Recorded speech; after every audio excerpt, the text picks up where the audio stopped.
De nuevo con ustedes el pastor y doctor Alberto Morales para servirles. Hoy vamos a hablar de un tema interesante, los tres hombres. He seleccionado un pasaje muy hermoso, muy lindo en Primera de Corintios capítulo 2, verso 14, el capítulo 3 del verso 1 al 3 y regresando al capítulo 2 del verso 15 al verso 16. El apóstol Pablo, este gran exponente del tema de la justificación por gracia en todas sus epístolas, el hombre que dijo haber recibido el evangelio por una revelación directa de Jesucristo, y dice él, y no según hombre. Esta estrella insigne que nos ha dejado un legado de cartas que hoy nos sirven para guiar nuestra vida y formación de nuestro carácter. Este ilustre apóstol nos habla de la existencia de tres clases de hombre en sus escritos, que diríamos representan tres niveles de vida en el mundo. El hombre natural o animal, o el hombre psíquicos en griego, el hombre carnal o niño, sarquino o sarquicos en griego, y el hombre espiritual o maduro, neumáticos del griego. Comenzaremos en esta noche, estimados hermanos, hablando de quién es el hombre natural que menciona Pablo en Primera de Corintios 2:14. En unas versiones dice el hombre animal. Bueno, ¿quién es el hombre natural o animal? ¿Cómo vive? ¿Cómo actúa este hombre? Vamos a hablar de que el hombre natural, dice la palabra del Señor, que se encuentra muerto en pecados y delitos. Eso lo dice el libro de Efesios 2 y verso 5.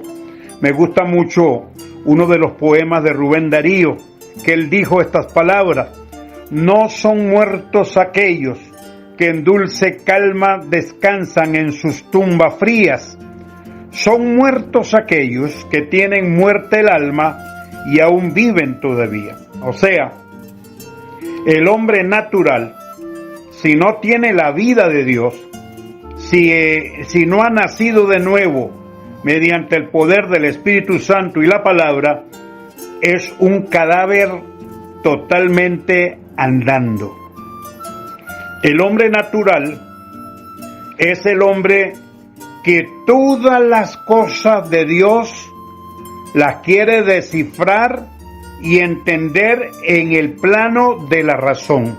Por eso se le llama el hombre psíquicos, porque para él no existe lo sobrenatural, no existe lo milagroso como intervención divina en la esfera humana de parte de nuestro Señor Jesucristo.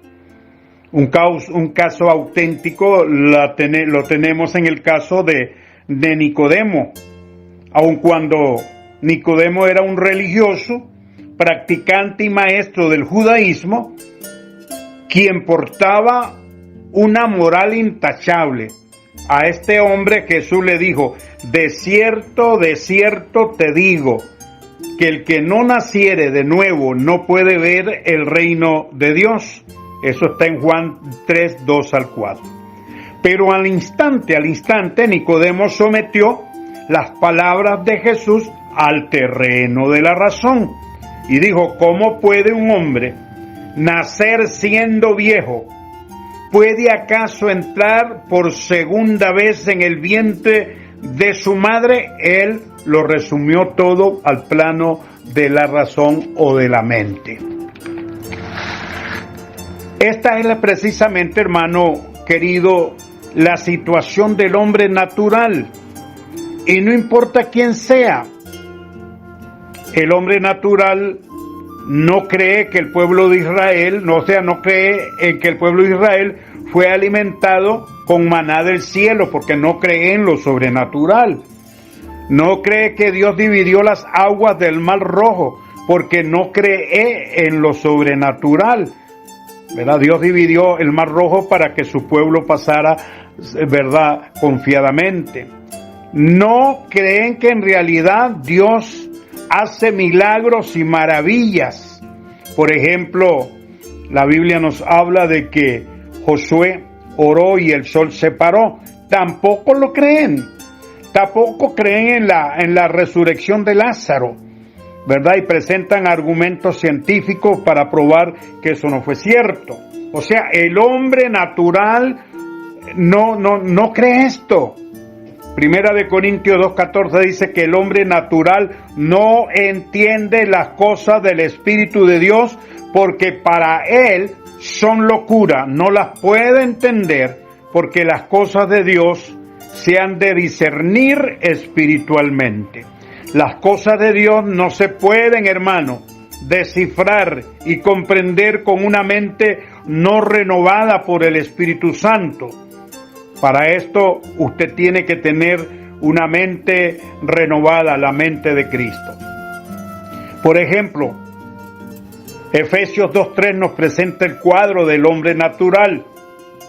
Dice la palabra de Dios que no tiene la naturaleza divina de Dios, porque no ha nacido de nuevo. La persona natural se complace en los deseos de la carne, porque es su naturaleza. Lea lo que dice Efesios 2:3, entre los cuales dice, todos nosotros vivimos en otro tiempo, en los deseos de nuestra carne, haciendo la voluntad de la carne y de los pensamientos, y éramos por naturaleza hijos de ira, lo mismo que los demás. Ahora, el Hijo de Dios, como dice primera de Juan 3:9, no es un practicante del pecado. Ahora, esto no quiere decir que es inmune al pecado, sino que el Hijo de Dios que ha nacido de nuevo no se complace en el pecado, no tiene el pecado como un hábito o una práctica, pero el hombre natural sí. El hombre natural es un instrumento dócil del diablo para la maldad, como dice Efesios 2:2. Dice, en los cuales anduvisteis en otro tiempo, dice, siguiendo la corriente de este mundo, y dice, conforme al príncipe de la potestad del aire, el espíritu que opera en los hijos de desobediencia. O sea, el hombre natural es el hombre que no ha tenido un encuentro personal con Cristo. Es alguien que no ha nacido de nuevo. Es alguien irredento. Puede ser un religioso. Puede ser una persona con conocimientos profundos de moral, como lo era Nicodemo, como lo era Saulo de Tarso. Puede ser un hombre dadivoso y portar una moral elevada como un Cornelio y no ser salvo. ¿Por qué? Porque la salvación es un regalo de Dios y no es por obras ni méritos humanos, como dice Efesios 2:8-9. Este es el hombre natural o animal. Este es el cuadro precisamente del hombre irredento. Este es el cuadro del hombre precisamente que no ha nacido de nuevo. Tenemos ahora al segundo hombre. Es el carnal, el hombre carnal, del griego sarkikos o sarquino, como dice 1 Corintios capítulo 3, del verso 1 al verso 3. El hombre carnal. ¿Quién es el hombre carnal? Bueno, ya vimos quién es el hombre natural o el hombre animal. Ahora vamos a ver quién es el hombre carnal. Bueno, el hombre carnal, diríamos, es la persona salva, pero que carece de crecimiento, o sea, carece de desarrollo en la vida cristiana. Y Pablo le llama niño, así le llama Pablo. Hermanos, todas las cosas naturales se someten a la ley del crecimiento. Eso es una ley inviolable. Los árboles crecen. Los animales nacen y crecen. El hombre mismo nace y crece, y aún el mismo Salvador del mundo, nuestro Señor Jesucristo, se sometió a esta ley del crecimiento, según lo relata el médico amado Lucas en el libro que lleva su mismo nombre, en el capítulo 2, verso 40, en donde dice que el niño, oiga bien, el niño, o sea Jesús, crecía y se fortalecía, se llenaba de sabiduría y la gracia de Dios era sobre él. Y la palabra importante es, el niño crecía. En el reino de Dios, hablando espiritualmente, se nace. Sí, se nace espiritualmente, mediante el nuevo nacimiento.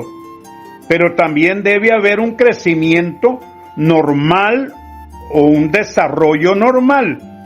Yo diría que sería ilógico esto que voy a decir, que en su casa le nazca a usted un niño con esto, de 1 mes a 1 año y el niño no crece, de 1 año a 12 años y que el niño no le crezca, de 2 años a 21 años y ese niño todavía no le crece, todavía está necesitando, diríamos, leche, todavía está necesitando mantillas, todavía está necesitando chupeta o chupón, y todavía es ya una persona niña pero con bigote, y todavía tienen que arrullarlo en la cuna.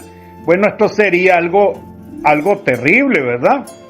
Sin embargo, hablando del crecimiento, hoy en día existen muchas, pero muchas iglesias con hermanos fenómenos que no se han desarrollado, que no han pasado de esa etapa de lactancia o de leche, con 15 años de ser evangélico más, y todavía el pastor tiene que andar en su carro una cantidad de chupetas o chupones para los resentidos.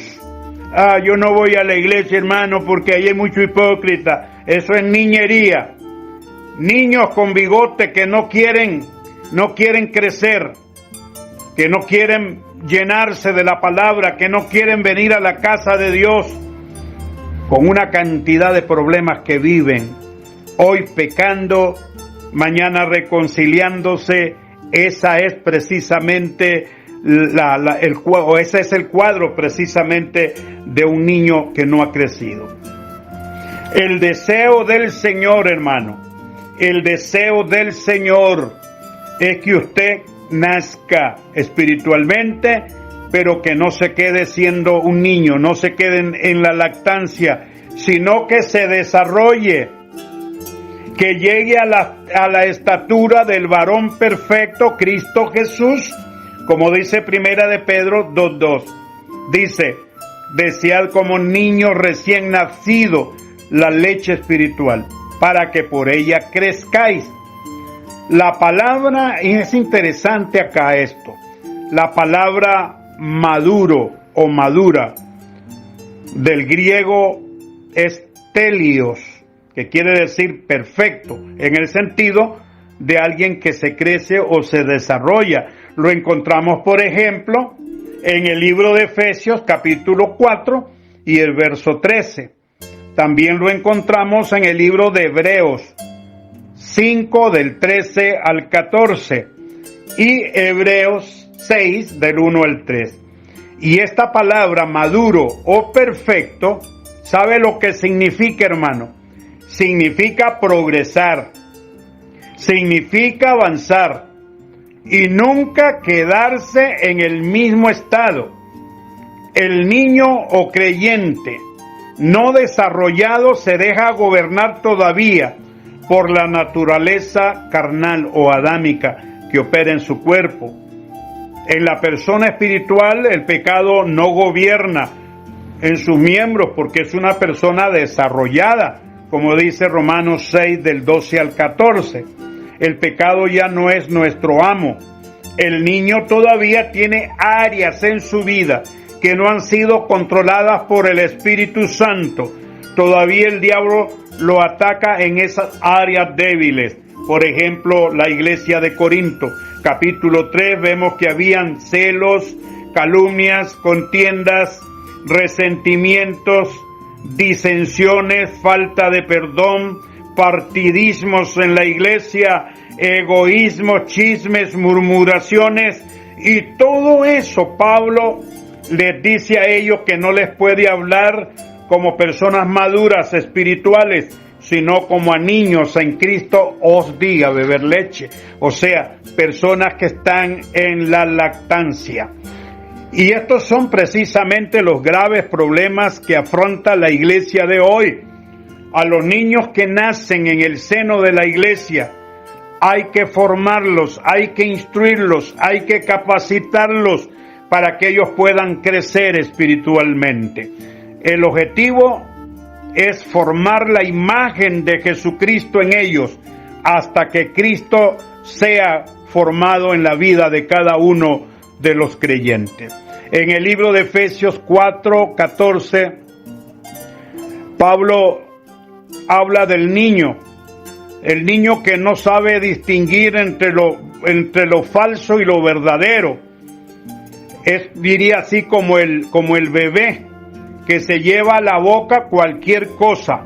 Puede ser una cosa nutritiva, como también puede ser el veneno más mortífero del mundo, porque él no sabe todavía distinguir entre una cosa y otra. Así es el niño.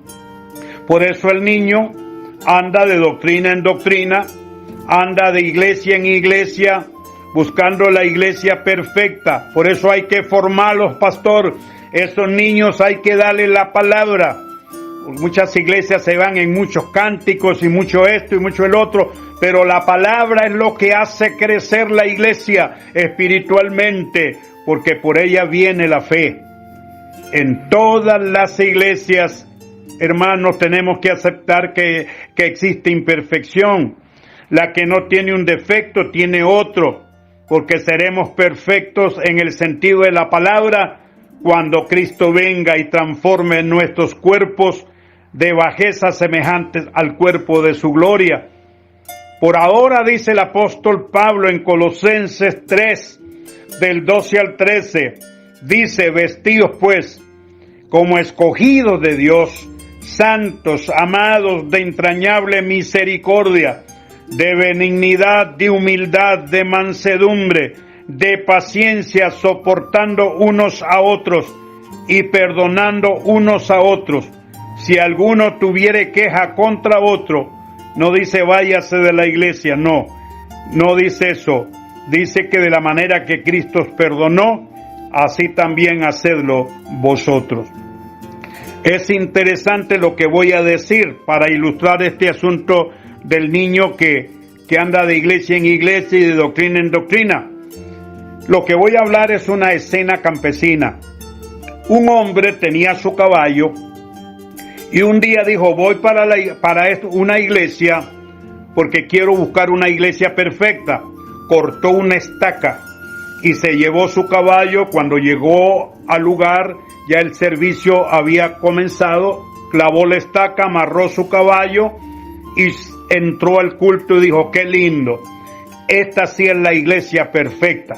Pero cuando él sale del culto, quita la estaca, toma su caballo y nota que el caballo está renqueando de una pata. Y dice: ¿qué pasa? ¿Qué le sucedió a mi caballo? Entonces viene y examina y nota que una araña pica caballo le había dañado su caballo. Entonces dijo: ¿qué? Aquí hay arañas pica caballo, no vuelvo más a esta iglesia y me voy para otra. Y el siguiente día, bueno, él curó su caballo, se fue para otra iglesia, lo mismo, clavó la estaca, entró al culto, se gozó en el culto y dijo: qué lindo, qué hermoso este culto, aquí me quedo, esta es la iglesia perfecta. Pero resulta que cuando él sale, quita la estaca, monta su caballo y nota que el caballo está renqueando de otra pata. Y dice que también aquí arañas pica caballo. Entonces él se baja con su linterna, comienza a buscar la madriguera de arañas y no encuentra ninguna, y toma su estaca.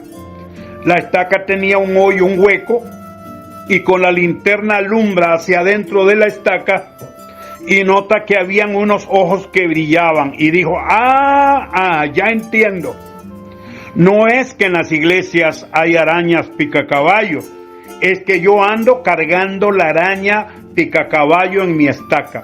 Y eso es lo que sucede con los niños.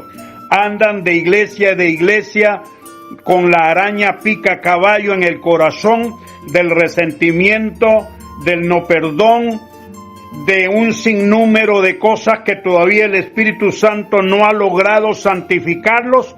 Pero yo quiero decirle algo, hermano que me escucha. Es mejor sacarse la araña picacaballo del corazón y quedarse en su iglesia esperando a Jesucristo hasta que Él venga en gloria, amando a sus hermanos y, como dice el apóstol Pablo, perdonando unos a otros.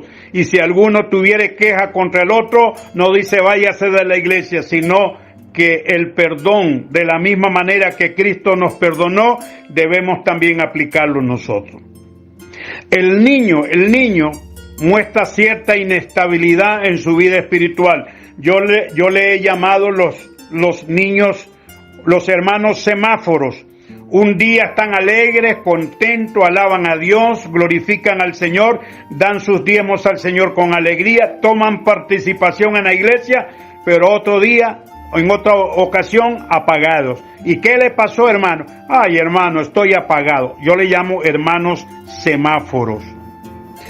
Por eso dice Romanos 12, 11 al 12, en lo que requiere diligencia, no perezosos, fervientes en espíritu, sirviendo al Señor, gozosos en la esperanza, sufridos en la tribulación, constantes en la oración.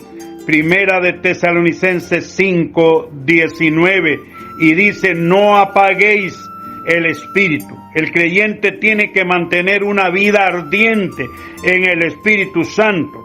Y los niños muchas veces se apagan, se encienden, por eso les he llamado los hermanos semáforos.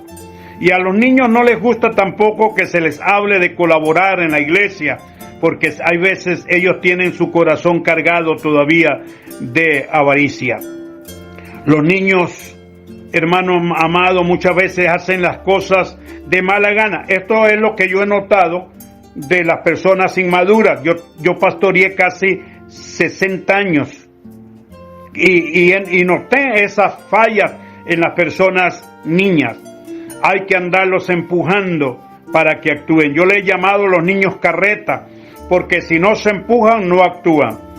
Sin embargo, la palabra del Señor dice en Romanos 12, 11, no perezosos, sirviendo al Señor con un espíritu ferviente. Esto es lo que el Señor quiere. Los niños no los ponga en cargos en la iglesia porque le van a dañar la obra. No ponga a los niños como ancianos o diáconos de la iglesia, le van a dañar la iglesia. Déjelos que maduren, déjelos que se desarrollen, instrúyalos, capacítelos para que ellos puedan crecer espiritualmente y puedan ser personas capacitadas para llevar las cargas de otros. El tercer hombre espiritual dice que es el hombre neumático, o sea, el hombre espiritual. Primera de Corintios 2, 15 al 16. ¿Quién es este hombre que el apóstol lo identifica como espiritual, o sea, crecido, desarrollado? Este hombre es aquel que ha alcanzado madurez del griego telios. Esta palabra en griego denota progresar, hermanos. Denota que la persona que ha nacido de nuevo debe progresar, debe avanzar en la vida. Es el hombre que no se ha quedado en la etapa de la leche o en la etapa de la lactancia. Ha proseguido su crecimiento hasta la estatura varón de Cristo, nuestro Señor y Salvador, como dice Efesios 4:1. Es el hombre que tiene la imagen formada de Jesús en su vida, como dice Colosenses 1:28.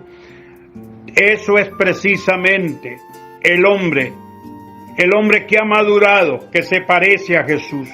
el hombre que ha logrado la estatura del varón perfecto, nuestro Señor Jesucristo, habla como Jesús, ama como Jesús, siente compasión por las almas como la sintió Jesús. Este hombre, precisamente desarrollado, crecido, avanzado, es la persona que está en capacidad de ingerir alimentos sólidos de la palabra, aplicado a la vida y a la doctrina. Este hombre es un atleta entrenado en la vida espiritual debido a la disciplina que él ha sido sometido. Todo cristiano, hermano, necesita ejercitarse en la piedad. Primera de Timoteo 4, 6 al 16. Ahí lo dice bien claro. Este hombre tiene el discernimiento, la capacidad para distinguir entre la verdad y el error, por la madurez que él ha tenido, por la experiencia que él ha tenido para discriminar espiritualmente. Por eso puede ser maestro, de acuerdo a lo que dice Hebreos 5:14, que en griego es paidagogo, que es conductor de niños. Estos son los que están en capacidad para sobrellevar las cargas de los débiles en la iglesia. Ellos pueden restaurar la vida espiritual de alguien cuando ha fallado. Eso dice el Gálatas 6:1. Sobrellevar las cargas los unos a los otros. Es el hombre o la mujer que tiene la habilidad de poder llevar la carga de los niños, de ayudarlos a crecer. Es el hombre que se encuentra revestido de misericordia. Es el hombre que se encuentra revestido de benignidad, de humildad, de mansedumbre, de paciencia, y tiene la capacidad para soportar, tiene la capacidad para perdonar, como lo hizo Jesús, la capacidad de amar aun cuando no sea amado. La paz de Dios gobierna en su corazón y él es agradecido en todo, y la palabra de Cristo mora en él en abundancia. Exhorta con sabiduría, vive una vida de alabanza y adoración a Dios y no de quejanza. Todo lo que hace, lo hace para el Señor. Esto es precisamente lo que en esta noche te he expuesto acerca de los 3 hombres o 3 niveles de vida. La pregunta que te voy a hacer es muy interesante. Dime, ¿a cuál de los tres niveles perteneces?